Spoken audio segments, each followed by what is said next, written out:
कहीं ना कहीं वो सॉफ्ट कॉर्नर है फैमिली के लिए कि नहीं किसी ना किसी दिन वो चीजें चेंज हो जाएंगी, माँ फोन करेंगी, पापा फोन करेंगे? एक टाइम होता है कि जब I am not talking about like एक बच्चा सबके मन में होता है, पेरेंट्स के लिए सबके मन में प्यार होता है। देखिए, एक टाइम था कि जब मुझे लगता था कि ये सब चीज़ें होनी चाहिए, बट जब मैंने प्रैक्टिकल पॉइंट ऑफ व्यू से देखा कि अगर मैं उसी चीज़ को पीछे बैठी रहूँगी तो शायद मैं कभी आगे नहीं बढ़ पाऊँगी। ठीक है, क्योंकि at the end of the day आप जो करते हैं वही पाते हैं। आपको अपने कर्मों से पीछे नहीं हटना चाहिए। Right. कर्म करते जाओ, फल की चिंता ही करो ही मत। उनको लगेगा तो मैं तो उनके लिए हमेशा अवेलेबल हूँ, बट अगर मैं ये चीज़ सोचती हूँ कि देखिए एक ही एनर्जी है, उस एक एनर्जी को अगर मैं रोते हुए इन्वेस्ट करूँ या मैं कुछ करके इन्वेस्ट करूँ तो वो चीज़ मायने रखती है। अगर आपने देखा है कोई सिचुएशन आती है, बुरी से बुरी सिचुएशन, या तो भाग लो या भाग लो। इसका मतलब समझे आप? या तो पार्टिसिपेट करो या रन अवे। तो वो चीज़ है। तो मैं उस सिचुएशन से भागना नहीं चाहती, जो है वो है, मैं भाग लेना चाहती हूँ उसके अंदर। टाइम लगेगा, वक्त लगेगा, कोई बात नहीं, मेरे साथ नहीं हुआ तो मेरी फैमिली अगर मुझे एंड टाइम तक भी अगर मुझे सपोर्ट नहीं किया तो I am okay with that, ठीक है। लेकिन आने वाली जनरेशन के लिए वो चीज़ हर्डल्स हो, वो चीज़ वो लोग फेस करें तो मेरे लिए शर्म की बात है। Okay, please continue. हाँ, तो वो शर्म की बात है।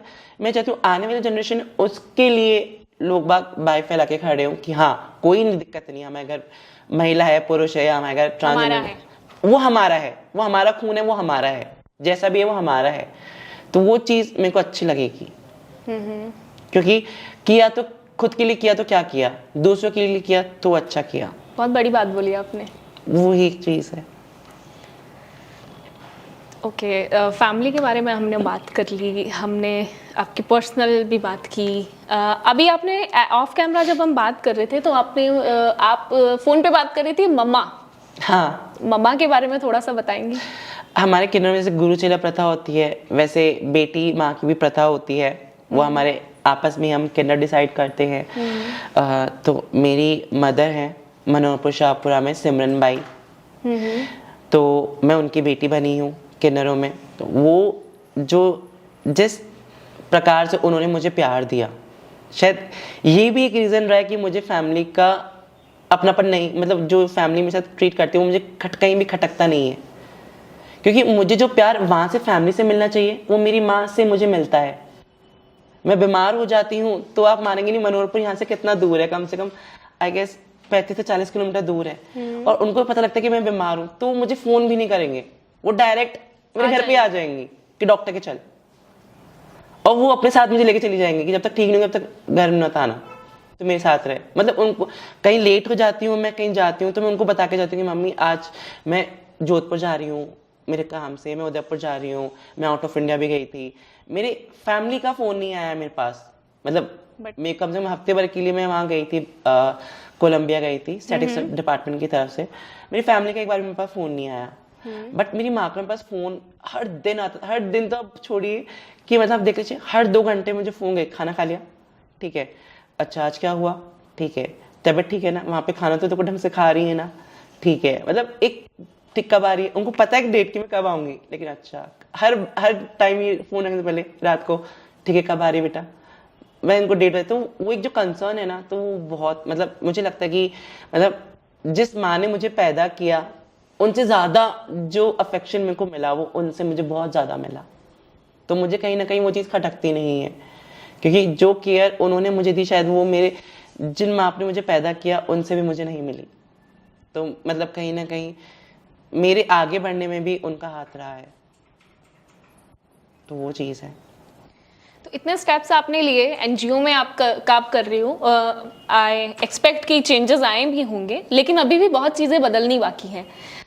क्लियर कट वो एक I can say list of the demands और whatever, I should not address it as a demand, I think it's right, अधिकार है ये। सो वो आप अगर ब्रीफ में बताना चाहेंगे कि ये चीज़ें और चेंज होनी चाहिए।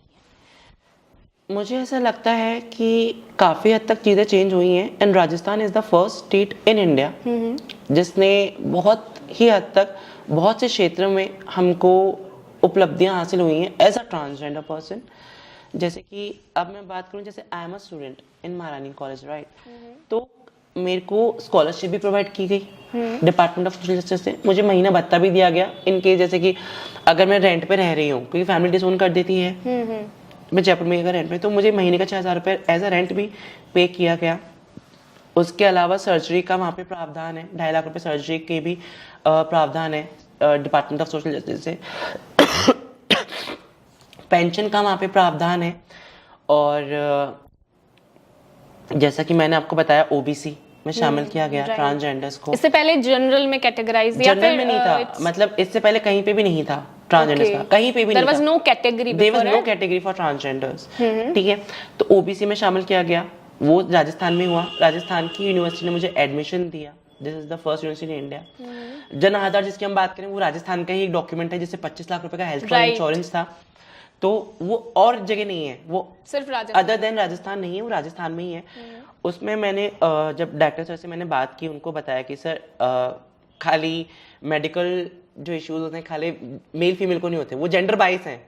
आप जेंडर बाइस नहीं हो सकते, बट वो जेंडर बाइस है। बीमारियां वो जेंडर देख के नहीं आती हैं। कैंसर होना होगा तो मुझे भी हो जाएगा, कुछ एक्सीडेंट होना होगा तो मेरा भी हो जाएगा, लेकिन वो बीमारी जेंडर बाइस नहीं है। तो आप क्यों नहीं इसमें भी करते कि 2014 का जो नियम आए थे, रिकॉग्निशन आई थी, तो उसके अकॉर्डिंग आपको हमको इसमें भी प्रावधान देना चाहिए। उन्होंने बेटा कि अब तक तो कोई भी नहीं आया। मैंने कहा सर मैं आ गई आपके सामने। उसी दिन मेरा जनाधार भी आया। I was the first in Rajasthan got the जनाधार। और यहाँ तक कि उनका पोर्टल में भी ऐड ऑन किया गया, मेल फीमेल के साथ ट्रांसजेंडर भी ऐड ऑन किया गया, क्योंकि जनाधार एक ऐसा डॉक्यूमेंट है जो खाली महिलाओं, ज्यादातर महिलाओं के नाम पे ही बनता है। घर की जो लेडीज होती है, मुखिया होती है, जो लेडी होती है, फीमेल होती है, उनका बनता है। बहुत रेयर टू रेयर केस में वो किसी पुरुष का बनेगा कि अगर कोई महिला मुखिया है ही नहीं तो। लेकिन उसमें ट्रांसजेंडर का ऑप्शन नहीं था, तो वो चीज हुई। तो उसमें भी फिर हम लोगों को हेल्थ बेनिफिट्स, जो बेनिफिशियरी बेनिफिट्स थे मेडिकल के, वो दिए गए हम लोगों को। एजुकेशन में जैसे मैंने एडमिशन लिया तो उसमें भी हुआ। एक और चीज जो हम लोगों ने की थी, जेडीए में जेडीसी को जाके ज्ञापन दिया था कि जितनी भी हाउसिंग स्कीम्स होती हैं, ठीक है, जब तक हम साथ में रहेंगे नहीं तो हम आप लोग हमें पहचानेंगे कैसे, है ना? तो हमने कहा कि हाउसिंग स्कीम्स में भी कम से कम 1 या 2% रिजर्वेशन होना चाहिए। तो जितनी भी हाउसिंग स्कीम है, चाहे वो स्टेट की हो चाहे वो सेंट्रल की हो, जितनी भी हाउसिंग स्कीम्स आती हैं उसके अंदर 2% ट्रांसजेंडर्स को भी रिजर्वेशन है LIG MIG प्लॉट्स के अंदर। तो वो चीज़ भी हुई। ऐसा नहीं है चीज़ें नहीं हो रही हैं, हो रही हैं चीज़ें। द थिंग इज कि हमको जिन लोगों के बीच में रहना है वो लोग भी हमको एक्सेप्ट करें, वो ज़्यादा इम्पोर्टेंट है ना? क्योंकि अभी भी आप ये देख लीजिए, मैं ये बताती हूँ जो वाक्य मेरे साथ अभी रिसेंटली मेरे को फ्लैट परचेज करना था, अभी भी इनफेक्ट करना है।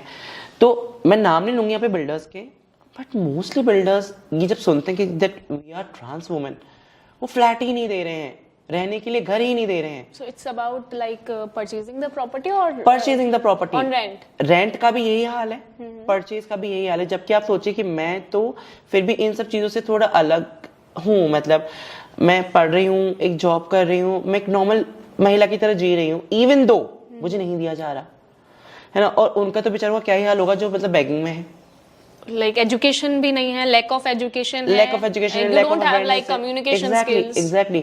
तो वो सब चीजें हैं, तो कहीं ना कहीं बहुत ज्यादा हर्डल्स अभी भी हैं देखा जाए तो कहीं ना कहीं मुझे ऐसा लगता है कि वो सब चीजें दूर होनी चाहिए लोगों के अंदर जो मिथ है, क्योंकि दोगला चेहरा समाज का ही है। एक तरफ तो हमारा साधु सत्कार करते हैं जब उनके घर जाते हैं बधाई लेने, और एक तरफ हमको धिक्कारते भी ऐसा हैं। बोला जाता है कि इनका आशीर्वाद बहुत ज्यादा मायने रखता है, मायने रखता है, बद्दुआ नहीं लेनी चाहिए, सिक्का जो हम कहते हैं, बरकत का सिक्का जो हम, पर उन सब चीजें तो ठीक है, पर वो दुआएं लेनी तो दिल से लो ना, कुछ करके ही लो।